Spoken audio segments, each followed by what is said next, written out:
Au départ, en fait, je voulais faire un film sur le quartier, sur Belleville, et sur les immigrés à Belleville. Ouais, je voulais, avec ma chef opératrice, on avait le projet depuis quelque temps on prenait des photos du quartier qui était en plein changement, et j'essayais au maximum de voir les modifications qu'il y avait dans le quartier. Et ce qui m'intéressait, c'est de filmer surtout ces vieux Arabes qui se tenaient à Belleville, surtout devant un café. À côté du Zèbre, justement, sur le boulevard de Belleville. Puis peu à peu, j'ai découvert ce lieu, devant lequel se tenaient des hommes. Ils se tenaient debout, enfin ils tenaient le mur, et dans un petit périmètre. J'ai beaucoup aimé cet endroit, ce que ça représentait pour moi, et ces hommes, la manière dont ils se tenaient, complètement décalés par rapport au reste du boulevard. Et donc on a décidé de rester là. Déjà, le patron de la boutique de Taxiphone, qui s'appelle Rachour, lui il est en France depuis très longtemps parce qu'il est arrivé en 54, tout petit. Donc c'est un Bellevillois pur jus, il connaît Belleville comme personne. Et donc il a ouvert cette boutique de Taxiphone, et d'ailleurs ses frères qui sont aussi des Bordiens, ils ont les agences de voyage qui sont en face. Donc il y a tout un réseau de Bordiens à Belleville. Et au fur et à mesure, les gars de Bordeaux qui venaient à Belleville, ils se sont arrêtés. Ils savaient qu'il y avait cet endroit tenu par un Borgien. Donc après, les hommes que j'ai filmés, la plupart d'entre eux, ils sont arrivés en France autour de la vingtaine, ou vers 25 ans. Beaucoup ont des problèmes de papier. Donc beaucoup ont du mal, ne sont pas retournés en Algérie depuis très longtemps. D'ailleurs, c'est le cas de Mustapha, qui est le personnage, disons, principal du film. Et beaucoup travaillent dans le bâtiment, ou en tout cas, ils arrivent entre eux à se débrouiller, voilà, pour trouver du boulot. Et la plupart n'habitent pas Belleville, parce que Belleville est trop cher pour eux. Mais ils se retrouvent là, en tout cas, ils se sentent complètement appartenir à cet endroit.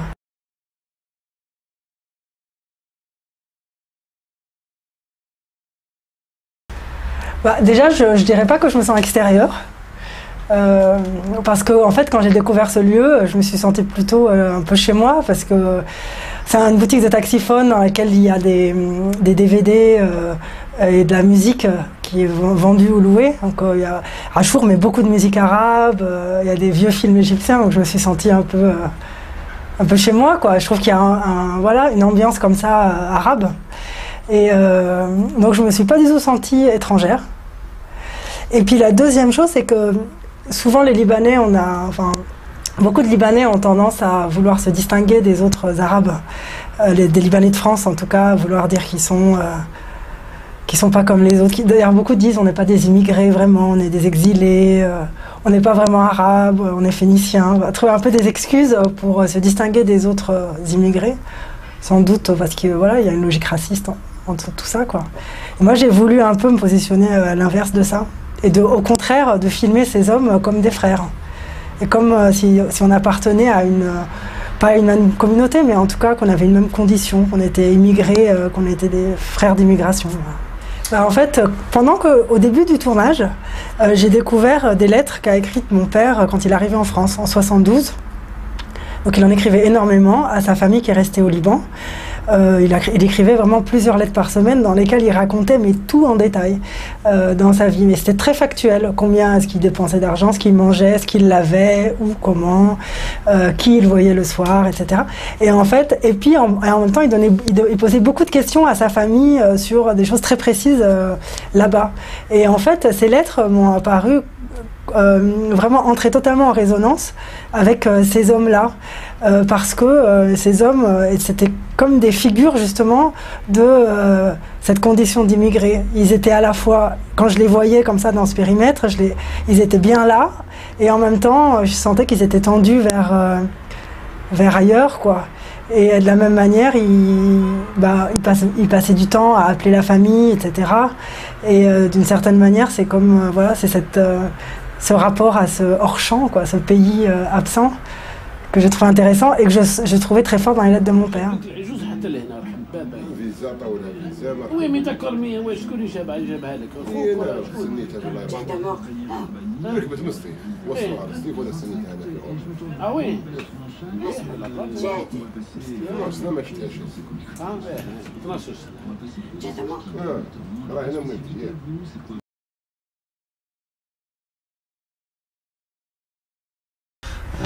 Bah, dans le film, moi j'ai gardé uniquement des conversations de Mustapha avec sa mère. Après j'en ai filmé d'autres, mais j'ai voulu garder vraiment ça.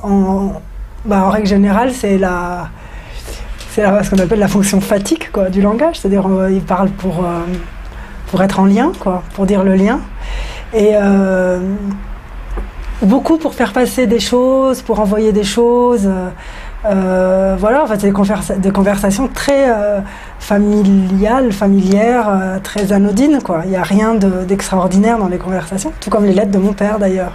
C'est des conversations qui cherchent à donner à sentir le lien et qui cherchent à donner l'impression qu'on est toujours là-bas alors qu'on n'est plus là-bas, quoi. لاباس لاباس الحمد لله وانتي لاباس لاباس لاباس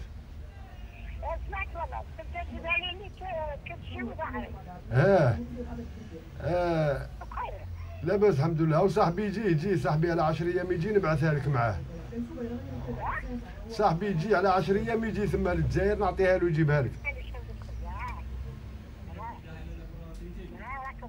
لاباس لاباس امين ان شاء الله.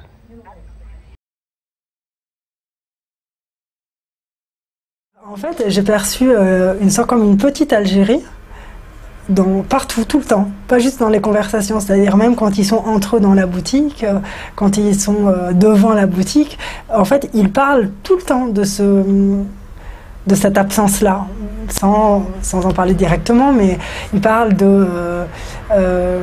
de nourriture, de la famille, voilà, et de tout ce qui les relie à cette culture et à cette communauté qu'ils ont quittée.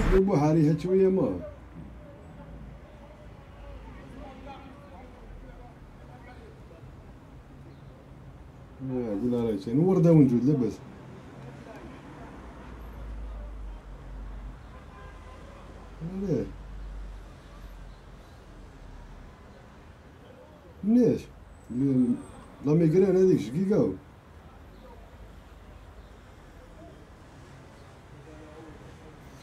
يا بصح انا راه عندي شقيقة هذيك كنتي تكتبي لي واحد الوقت عند الطالب هذاك شقيقة تروح واحد الحاجة نعلقها في صدري تروح لي هنا ما كان والو الدواء تاعهم وكل شربتو على الشقيقة هذه ما راحت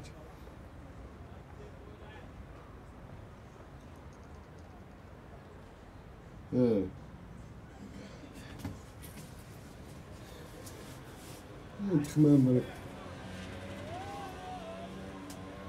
تخمام برك تخمام.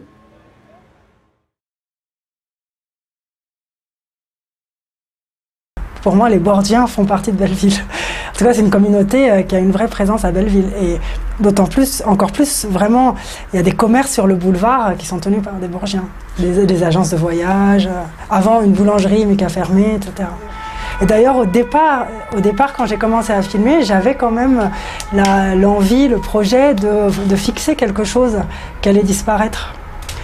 Et on le sentait depuis des années que de toute façon c'était des lieux qui existaient mais qui étaient comme des lieux de résistance un peu à la gentrification mais que ça allait pas durer quoi.